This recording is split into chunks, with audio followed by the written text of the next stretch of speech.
Amigos do Passando a Régua, ao vivo para você aqui direto da 56ª FAP em Ourinhos, no estande da Unifil, aonde você tem aqui, né, muitos, vamos dizer, alunos e professores ajudando você e tirando várias curiosidades para você também aqui e mostrando um pouquinho do que é essa universidade, né, a Unifil, ou Unifil, na verdade, né, mostrando aqui para vocês como é que está avançado esse nosso centro Unifil. Estou ao lado do professor Jackson, que vai falar para a gente essas espécies que está aqui, Júnior. Eu queria que você mostrasse aqui. Tem algumas curiosidades que o professor Jackson separou aqui para a gente. Vamos começar com uma espécie mais simples de tudo, que são essas daqui. Como é que chama isso aqui, professor? Boa tarde. Bolachas do mar. São as bolachas do mar. Bolachas do mar. O que elas fazem, essas bolachas do mar? São organismos que vivem no oceano e são processos evolutivos, né, que a gente vemos. O nome deles, a gente chama eles cientificamente de equinodermatas, né, onde a gente vai ter algumas espécies que são um pouco diferentes do processo de evolução, onde vai ter tanto a bolacha do mar quanto a estrela do mar. São diferença de alguns milhares de anos no processo evolutivo entre uma espécie e a outra. Aonde começou tudo? Com a bolacha? Tudo começa com a bolacha. Então a gente começa lá no começo, nos inícios dos mares primitivos, com os coacervados. Depois a gente vai fazendo todo o processo de evolução, onde a gente vai evoluindo para outros tipos de espécies. A gente tem aqui também um que é parente, um primo do tubarão, que a gente vai ter, é um primo do tubarão, que é a arraia. A arraia que ela é prima do tubarão. Até o ovo dela, quando a gente vê no oceano, a gente confunde um com o outro, de tão parecidos que eles são. O senhor fala que ele é parecido com o tubarão, é um parente distante do tubarão? Distante. O que ela faz? Ela é perigosa também como o tubarão, não? O perigo principal dela, que ela tem, que a gente já retirou, é o ferrão, para que os alunos não se machuquem. O principal que a gente tem é o acidente com o ferrão, que ele é bastante dolorido, né? Na verdade é para se defender, né? É para se defender. Na verdade, todos os animais têm as suas estruturas para defesa, seja uma serpente, seja uma aranha, seja um peixe, eles têm algumas estruturas para se defender, como o baiacu, tá? O baiacu, ele tem esses espinhos aqui, tá? Nele tem algumas toxinas, que o processo de intenção é para se defender. Caso algum outro predador venha tentar se alimentar dele, ele infla, não vai caber na boca de um peixe que é maior, e caso um animal comece a morder, ele vai liberar essas toxinas, que pode estar levando até o óbito dessa outra espécie. Tá? Quer dizer, se um ser humano de repente pescar e se alimentar dele, pode vir até óbito. Então não pode, tem que saber tirar. Tem que saber retirar a toxina dele. Tá? Os orientais fazem isso, mas não é recomendado. Tá? É uma iguaria com muito cuidado que a gente deveria tomar. E caro. Tá? O que mais o senhor mostra aí pra gente? O que a gente tem aqui? A gente está mostrando para as crianças. A gente siri. Temos um siri, temos bastantes crianças no estande que vêm visitar a gente. Qual a diferença do siri pro caranguejo? Tá? É o último par de pata que a gente vai ter aqui, que o processo ela vira uma nadadeira. Para ele estar... o caranguejo, ele caminha principalmente na areia e um pouco na água. Já o siri, ele consegue tanto nos dois ambientes, onde que a nadadeira, o último par de pé se modificou e se tornou uma nadadeira que ele consegue naturalmente estar navegando, entre aspas, né, nadando na coluna d'água. E esse último que você colocou aqui, o que é? É a moreia, tá? Moreia. Aqui a gente vai ter uma moreia. É uma cobra do mar? Poderíamos chamar pelo formato dela, né? De forma a gente poderia chamar ela de uma cobra, mas ela não é cobra, não. Ela é um peixe também. É um tá? peixe, não, mas seria semelhante a nossas enguias que a gente tem aqui no Brasil, que muita gente pensa que é cobra e não é, tá? É um peixe também. O processo evolutivo, ela tem as nadadeiras, elas foram diminuindo de tamanho, né? Ela perdeu algumas nadadeiras, então, mas ainda há alguns resquícios. Tá certo. O que o senhor está fazendo aqui também? Deixa eu te mostrar aqui. Tá. Nesse outro equipamento que a gente está aqui, tá? Esse aqui é um equipamento de destilação único e exclusivamente, tá? Para a gente separar óleos essenciais. Aqueles óleos comerciais que hoje está na moda, do Terra, entre outros óleos, nesse equipamento que a gente faz. É lógico que é uma escala muito maior. Isso aqui é uma escala laboratorial. A gente está com o alecrim aqui, estamos aqui com água, a gente coloca esse processo a gente chama de hidrodestilação. Essa água ela vai ferver, ela sobe, chega nesse equipamento que é um dedo frio, ele recebe a água, ele se resfria e ele começa a pingar. Esse pingo ele vai enchendo esse recipiente. Cada vez que ele enche esse recipiente, ele vai jogando a água lá que cai quente, ele vai cada vez mais concentrando o óleo que tem um valor comercial mais elevado. E o hidrolato seria aquele cheirinho, aquela essência. Se eu retirar aqui para você, você vai conseguir, por exemplo, sentir o cheiro do óleo de alecrim. Tá? Sente um pouquinho, ó. Alecrim puro, tá? É a concentração. E, por exemplo, eu poderia usar tranquilamente isso para utilizar como um tempero. Em vez de usar uma planta inteira, eu coloco uma gotinha, já é suficiente para dar aquela característica. A gente está começando a observar que já começou o processo de ferver. Tá fervendo, o vapor vai subir, vai condensar aqui nessa ponta. A partir do momento que condensou, ele começa a escorrer os pingos, ó, e vai concentrando cada vez mais. E aqui ao lado a gente tem o mesmo processo que a gente está fazendo também, tá? Só que o que a gente tem aqui? A gente tem a garapa, a gente pedimos para comprar garapa, utilizamos fermento de pão, tá? Que é a Saccharomyces cerevisiae, que é a levedura que a gente utiliza, que faz a cerveja, que faz o pão, e que faz a cachaça, que faz a pinga, que faz o álcool. É a mesma levedura. Então, nesse processo, o que eu tenho aqui? Eu tenho uma bebida fermentada. Se eu colocasse uva aqui, e espremesse essa uva e colocasse esse fermento, eu teria um vinho. Se não houvesse contaminação, eu tenho um vinho. Se há uma contaminação com outra espécie de levedura, bactéria, eu tenho vinagre. O vinagre nada mais é quando o vinho ele se contamina. Bom, e nesse processo aqui, então, a gente tem uma bebida fermentada, poderia ser uma cerveja, poderia ser um vinho, poderia ser outra. A partir do momento que eu pego uma bebida fermentada, nesse caso, que é a garapa fermentada aqui, mosto, que a gente chama, a gente coloca ele para ferver. Colocamos ele para ferver, o que pinga aqui já é a cachaça. Já é a pinga. Já é a pinga aqui. Então, o que a gente vai ter? Geralmente eu pego para o pessoal e coloco e peço para alguém degustar ela, né? Degustar, fazer o processo de degustação, que eu vou chamar o Vitor aqui, para fazer a nossa degustação. Vitor, chamo o Vitor. Vitor, vem experimentar aqui nossa cachaça. Por favor, Vitor. Aqui, o degustador aqui, cobaia. Cachaça com gosto aí fala o que você sentiu aí. Boa. Mas o sabor, o que é? Bem característico do caldo de cana, mas é boa.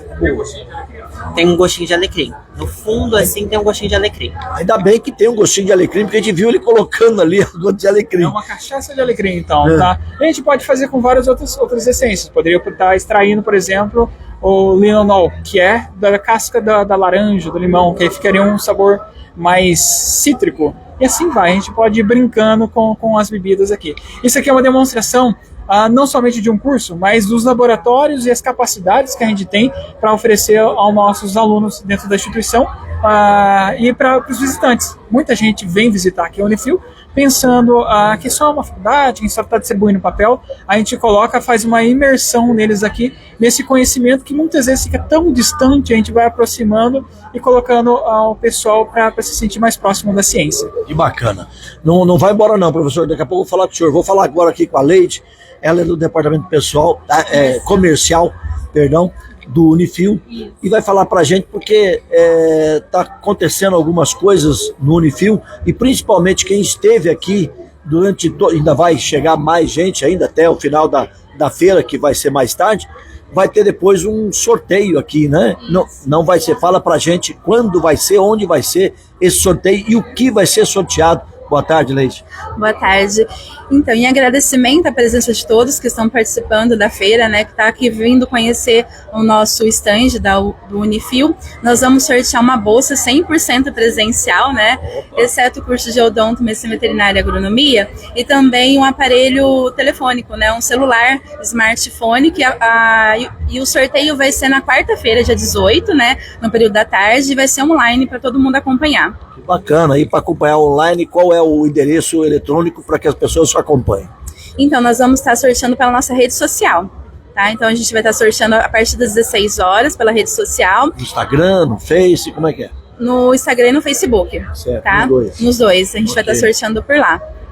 Bacana, obrigado, Leide. Vamos continuar com o professor aqui. A Leide ficou todo esse tempo esperando, falei, deixa eu liberar a Leide aqui rapidinho, né? O professor vai explicar pra gente, porque ali tem animais silvestres também, né, professor? Exato, a gente tem alguns animais que fazem parte da fauna brasileira e tem alguns animais que não fazem parte da fauna brasileira, são animais exóticos, né? Vamos lá, vamos mostrar aqui, vamos chegar aqui para começar a ver. Começando por aqui, o que nós temos aqui? Aí nesse terrário, tá? Só vou levantar aqui, ó. Não, uma aranha. para filmar ela por Tem cima. uma aranha ali. Tá? O que a gente tem aqui? A gente tem a nossa tarântula, ou a nossa caranguejeira, tá? É uma espécie, ela não é uma espécie que oferece perigo pra gente, só que ela tem uma característica. Vocês podem observar que ali no abdômen dela, na bundinha dela de trás, tem bastante pelo. Sim. O que são aqueles pelos? São pelos urticantes. A defesa dela está em passar os últimos pares de pata no abdômen dela, fazendo com que esses pelos subam o ar. E se eles entrarem em contato com o predador, vai arder muito, vai causar muita alergia. E essa praticamente é uma das únicas defesas que ela tem. Já diferente de outras aranhas, que são aranhas que a gente poderia colocar como venenosas, né? Ela não é venenosa, mas Não ela é quer venenosa, espantar. Mas ela tem a sua ferramenta. Aqui? Aqui nesse terrário, tá? Ele tá lacrado, mas a gente vai ter o nosso Titus realatus, tá? Que é o escorpião, Que é o escorpião amarelo, tá? Aquele escorpião que já matou crianças, que já matou idosos, que a gente tem que ter o cuidado.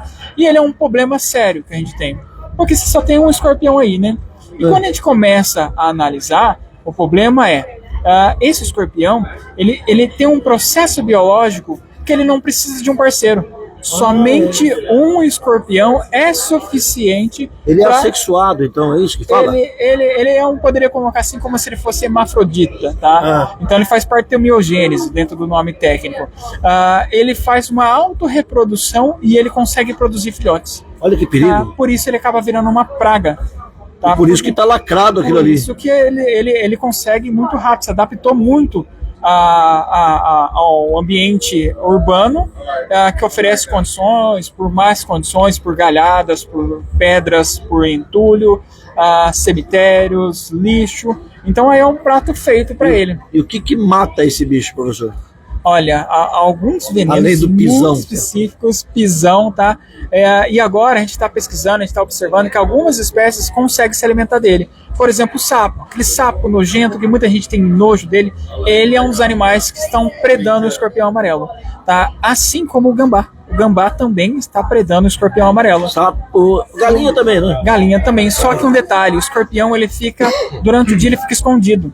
E durante o dia a galinha está andando e ele está escondido. Só se ela ciscar e tirar ele debaixo de uma telha, de uma pedra, alguma coisa assim.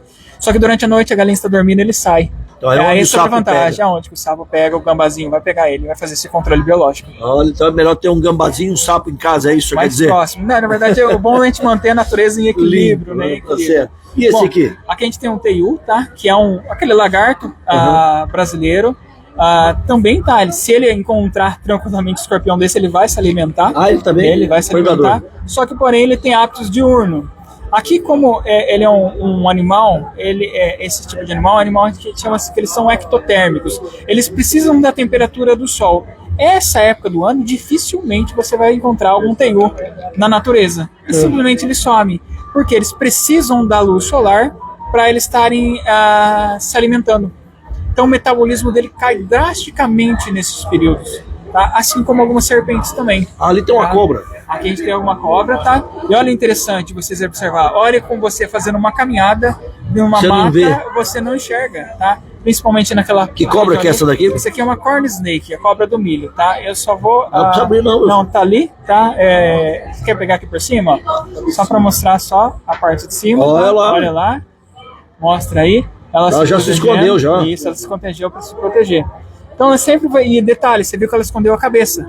Porque ela sabe que é uma das regiões que ficam mais perigosas para ela, então ela sempre procura para estar protegendo. Porque a cabeça, se cortar a cabeça, você mata a cobra. Acabou com a serpente. É isso. Bom, e aqui a gente vai ter uma outra também espécie. Outra cobra. Outra espécie também, que é uma corn snake, só que a diferença da coloração que a gente vai ter. E também ela se esconde ali no meio da folhagem. Ela tá embolada. Na verdade, ela tá com frio, né? Você pode ver que ela tá bem enrolada aí, porque a temperatura agora não tá muito ideal das serpentes. Se a gente tivesse no ambiente mais quente, você vira que elas estariam muito mais ativas. Nessa época, dependendo do tipo de serpente, se ela se alimenta, por exemplo, de um rato, tá, e esfria muito, como ela depende da temperatura para fazer esse processo de metabolismo, para poder estar se alimentando, fazendo essa digestão, muitas vezes o animal pode até apodrecer dentro dela, porque o metabolismo cai drasticamente, ela não precisa daquilo, mas por algum evento acabou acontecendo de resfriar muito, só que o metabolismo cai. Nossa. Tá? Então são as curiosidades da natureza que a gente tem. Que tristeza. Do que mais o senhor vai falar pra gente aqui? Aqui a gente tem também, né? Lembra, conforme eu falei, a gente está trazendo a população para conhecer um pouco da ciência. Então a gente está pegando Do corpo humano. O corpo humano. Tá? Vou falar pro Júnior ir pro outro lado lá, Júnior. Depois vem pro lado de cá. Vamos ver aqui. O professor vai falar aqui primeiro aqui. A gente está demonstrando, né, para os visitantes que estão vindo no stand, a gente vai explicando todo o processo. Vou só pegar aqui, vou abrir aqui, tirar, separar. Por exemplo, para explicar o processo da digestão, tá? E todo o material que a gente está aqui, ele não está representando um curso só, está representando toda a faculdade. Principalmente os cursos que são voltados para a área da saúde. Então a gente vai abordando conforme a pessoa, olha, eu gosto mais de enfermagem, eu gosto mais de odonto, eu gosto mais de enfermagem. A gente vai abordando o assunto conforme o nosso público vai aparecendo ou como público leigo. Como muita gente que não tem uma formação, a gente vai falando da importância da mastigação. Uma vez eu, por exemplo, eu me engasguei, tá? O que é o processo de uma pessoa engasgada? Deixa eu só pegar por aqui. Chega pra lá, ó. O que é o processo quando uma pessoa engasga, tá? É essa válvula aqui, que a gente chama de epiglote. Onde a pessoa ela era para estar mastigando e não falando, e vai comer e falar, né? Aí nesse processo o alimento vai pro canal errado, tá? Ele vai indo, tá? Cai dentro da traqueia, aonde que é só para passar ar. Um caroço de arroz, um feijão, aí vira todo aquele processo da pessoa engasgar. E a importância, por exemplo, de algumas leis, como a Lei Lucas, que é obrigado as pessoas que têm formação escolar a saber fazer movimentos de desengasgar. Tá? Aí onde a gente chama de movimento de Heimlich, que é o processo de você estar pressionando o abdômen da pessoa com toda a força, pressionando com muita força, fazendo com que o abdômen pressione o diafragma da pessoa e o ar que está contido aqui, porque não está entrando mais ar, saia de uma vez e o material que está engasgado saia pela boca da pessoa. Eu sou um defensor que eu falo que os garçons deveriam ter esse treinamento, os professores deveriam ter esse treinamento, porque é uma coisa muito simples, mas é fundamental que cada um reconheça e saiba o que está fazendo. É importante, sem dúvida nenhuma. Aqui, um outro exemplo que a gente tem, muita gente fala sobre sopro no coração. Mas o que é o sopro no coração? Tá? O que é o sopro no coração? No coração. A gente tem essas válvulas aqui, ó. Tá? Então o sangue, ele entra aqui pelo átrio, ele desce para o ventrículo. Do ventrículo, ele é comprimido, ele vai para os pulmões, que a gente vai estar aqui, ó. Olhando aqui então. Então o sangue sai do... Deixa eu pegar do outro lado, só um momento. Caiu ali. Tá? Então o sangue ele vem pelo átrio, desce no ventrículo, ele é comprimido e vai para os pulmões. Lá nos pulmões ele vai receber o oxigênio e vai liberar o gás carbônico. Depois vamos voltar para o coração maiorzinho aqui. Ele vem pelo átrio esquerdo, ele é comprimido, esse sangue ele está cheio de oxigênio, ele é comprimido. Ele vai para o átrio, depois ele vai para o resto do corpo pela artéria aorta, distribuindo por todo o corpo humano, certo? Bom, e aí? O que é o sopro no coração? Quando a gente tem um probleminha nessas válvulas aqui, tá? O que acontece? Essa válvula, quando essa cavidade, tá? Que o átrio ele se comprime, o sangue ele tem que descer diretamente para o ventrículo. Quando o ventrículo se comprime, essa válvula tem que fechar. O sangue não pode retornar para a cavidade superior. Ele tem que ir para o pulmão, mas se ela tem algum probleminha, o sangue ele pode estar retornando. É isso que a gente chama popularmente como sopro do coração. É o sangue retornando de uma cavidade para outra. Isso dá aquela insuficiência na pessoa, a pessoa que se cansa muito rápido, tem alguns problemas, dependendo do tipo de atividade, ela não pode nem estar fazendo. E aí é onde que a medicina nossa, estudando, avançando, por exemplo, ela pode até estar trocando essas válvulas de coração por válvulas cardíacas de corpos, de seres humanos. Hoje a ciência está tão avançada que, por exemplo, eu posso tirar a sua célula, eu posso cultivar a célula do seu coração numa garrafa celular e eu posso imprimir ali numa impressora 3D. Ali a gente está dando o exemplo de um barquinho que está sendo imprimido, mas a ciência avançou a tal ponto que eu posso, uma pessoa hoje que está com um problema no rim, que vai perder o rim, ele não precisa mais de um transplante de rim. Eu posso cultivar numa garrafa celular, ainda está em estudo, mas já está acontecendo. Eu posso cultivar numa garrafa celular o rim da própria pessoa, imprimir numa impressora 3D e fazer funcionar dentro da própria pessoa. Olha o avanço da ciência, a importância da ciência que a gente tem. Já tem até coração, vamos dizer assim, artificial ou ainda não tem? Tem alguns corações biônicos, a ciência está evoluindo muito, mas a parte biológica ela é muito importante. Hoje, por exemplo, a gente tem o coração da própria pessoa. Eu cultivo o coração de uma própria pessoa, ou uma coisa mais interessante que já está chegando ao mercado, daqui a alguns anos vai estar chegando, por exemplo, o consumo de carne. Tá? Por exemplo, um bovino, para ele chegar no processo de abate, ele vai 4, 3 anos, dependendo do tipo de sistema que ele é cultivado. Hoje eu consigo pegar uma célula de uma picanha que está dentro do bovino, cultivá-la dentro de uma garrafa, em questão de 1 mês e meio eu tenho 1 quilo de bife ali, cultivado e natural, com as mesmas propriedades.